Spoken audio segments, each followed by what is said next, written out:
Hi, everybody. I'm DJ Sixsmith. Welcome to Sit Down. Dr. Melissa Shapiro is here with us. She's got Piglet right there. She wrote a book all about him. Beautiful doggy, blind and deaf, but what an incredible story. Melissa, really nice to meet you. How are you? I'm good. Thanks for having me. So you have this remarkable story with Piglet here. You're a vet. You've rescued dogs over the years. Your family looks a little bit different than everybody else's. And then Piglet comes into the family here. So what's the backstory there? Can you give folks a little insight about how Piglet first came into your life? Well, Piglet was born in Georgia in a hoarding situation and was rescued by a friend of mine, a veterinarian friend of mine, Gloria Andrews, who had also rescued another dog of ours. So that's how I met her years before. We had kept in touch over the years. She brings dogs up to Connecticut to have them adopted here. And when some of them would stay, I would be available to help with some of their medical needs. Occasionally, she would leave a dog that had some lingering problem that needed tending. And so we were in touch when she got Piglet, who was Bart then. She contacted me and asked me if I knew someone who would be a good fit for him. So I didn't want another dog. As you said, we had a bunch of other dogs. At the time, we had 6. And I just immediately said, oh, it would be fun to foster. He was only 1.5 pounds, tiny, fit in my hand. So I said, yes, we'll foster him, let my husband know. And that I picked him up a few days later. It's really remarkable. And it goes to show the power of love and empathy in a situation like this. So what are some of the biggest lessons you've learned from Piglet? From Piglet, well, Piglet came to us, we weren't going to keep him. And my initial reaction to the, being informed that there was a dog down there was that we didn't want any more dogs. And I wanted to say no. Somehow I didn't. I said, bring him on. And then we really tried hard to find him a home because we were really on overload over here. But just the way things turned out and went around, it was really hard to say no. In the end, we said yes. And for me, that was a turning point in my life, even though I've had plenty of turning points. This was a new one for me that I wasn't expecting. And the subtitle of the book is, it's Piglet, the unexpected story of a deafblind pink puppy and his family. The unexpected part is key because he was unexpected in so many ways, and he shouldn't have even survived.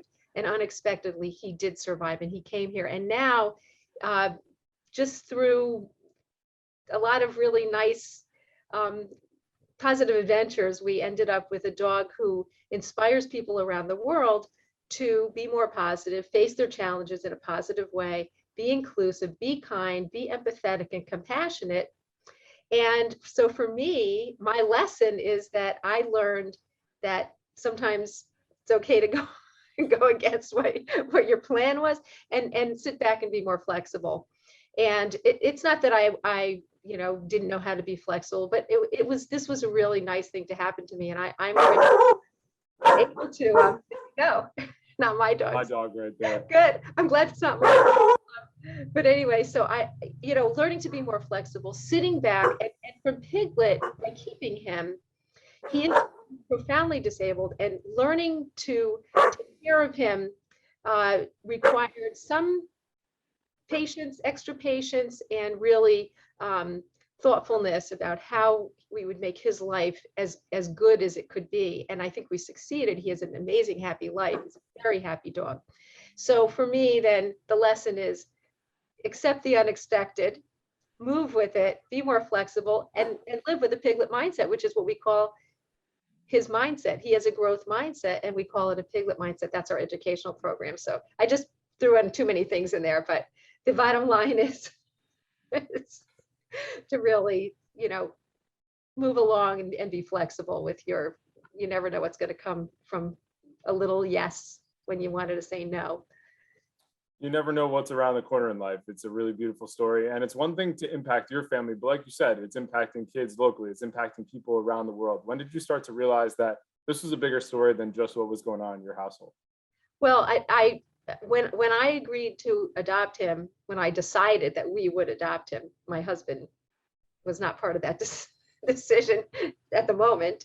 But I promised myself, I made a deal with myself that I would make sure that he had a productive, meaningful life. And I really meant that. It wasn't, you know, a charade to myself. I meant that I was going to do something more with him than have another lap dog, because I already had a lap dog. We had 6 other dogs. So I set out to have him be an ambassador for rescued animals, disabled ones, teaching about spay and neuter, how important all of these things are to prevent dogs like Piglet from being born. As much as we love him, he is profoundly disabled. He's not an easy dog to place. There are many, many of them just like him, and we don't want to breed dogs intentionally or by accident to become deaf and blind. So we are educating about avoiding dapple to dapple or merle to merle breeding, both accidentally in a hoarding situation and by breeders who do this intentionally and then discard the ones that are disabled. So we set out to do that. I set out to raise money to give to dog rescues, selling Piglet merchandise. This is our first Very nice. merchandise, and I sold hundreds of those, sent them all around the world, and we branched off from there to raise a lot of money. I have shirts, Piglet's on my lap, that's what the blanket is. And I've sold over 9,500 shirts and raised over $97,000 selling shirts. Wow. So that money comes in and we support our educational program called Piglet Mindset, which reaches kids around the country and the world through a downloadable program on our website, which is pigletmindset.org. And then we also support dog rescues. So I've sent probably over $60,000 to dog rescues over the past few years. So that's what I set out. Did I know that was going to happen? No, I didn't know it was going to get that big. I didn't know people were going to follow him on Facebook like they did initially. But when it happened, I was not surprised, because he has a story, and his story is one of those that people want to know. They want to be part of it, and they enjoy him, and they look at him and they smile, and they bring him home with them in many, many ways that inspire them to do good for themselves and others. So that it all just kind of spiraled in the right way. So I'm sure while you're writing the book, you had the opportunity to reminisce just about the whole journey and the experience. What would you say has been most surprising overall when you think about everything? Well, the book goes back to, it's not just about Piglet. It goes back to my childhood goals to become a veterinarian, and also my husband's family, my parents, our family. There's a lot of nice stories that are all leading up to the ultimate finding Piglet in our lives. So, what's the most surprising? The most surprising thing to me actually is that I said yes to keeping him, because here he is. I'm a very diligent foster mom.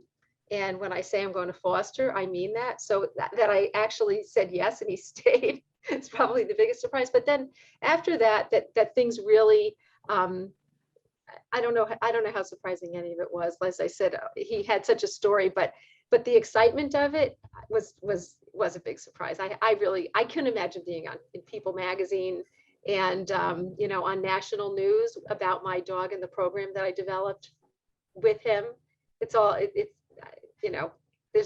There's no bigger reward than seeing people, and kids in particular, relating to a program that I had developed.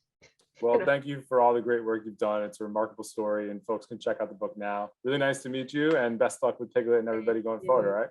Thanks so much.